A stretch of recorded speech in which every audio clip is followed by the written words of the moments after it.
Well, welcome back to another speaking tip. Today, I want to talk to you about what I call added inapplicable verbiage in a speech. A lot of speakers, and I'm going to say this, myself included, in my early days, I had a lot of stuff in speeches that did not forward the message, did not forward the story. It was added inapplicable verbiage. Now, a couple of ways this actually comes out in speeches. One of them is a lot of speakers have a desire or tendency to want to foreshadow what they're going to tell the audience, or tell the audience that they're going to tell them about something. For example, you could start a speech off by saying, I'm going to tell you a story about a man who felt like he was a nobody, but he didn't realize what a somebody he was until the right opportunity came along that brought out his real talents and his contribution to saving a major disaster for so many people.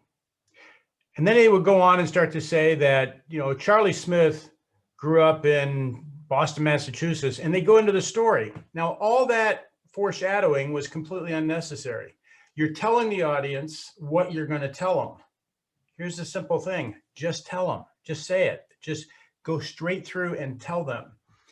And, I see this in speeches a lot where people will go, and now the next thing I want to get into is how this actually impacted my life and the way that I started to live my life since this occurred. All that verbiage I just said is completely inapplicable. Take it out. Now, how do you do that? Well, quite honestly, here's what you got to do. You got to write your speeches out. And then you've got to go through your written speech and look at every line and say, is that line necessary? Does that line forward my message or forward the story? If I took it out, would it make any difference in the speech?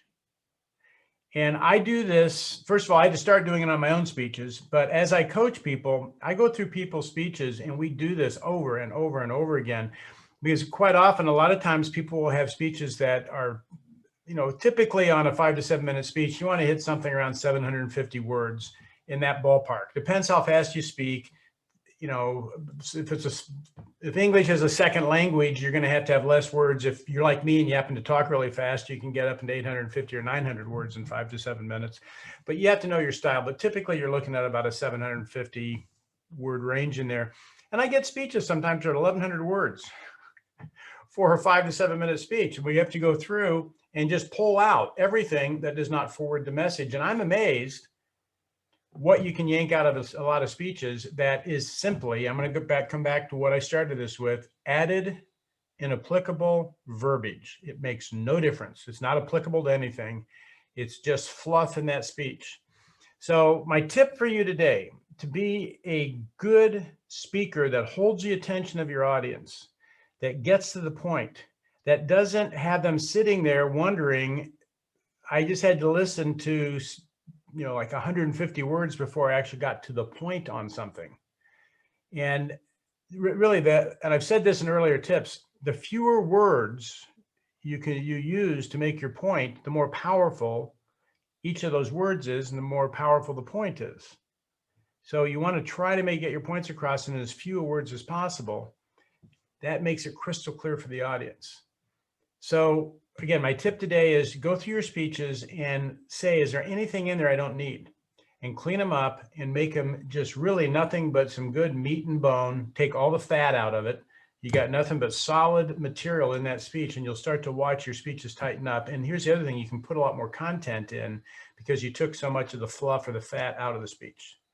Okay, that's it for today. See you next week.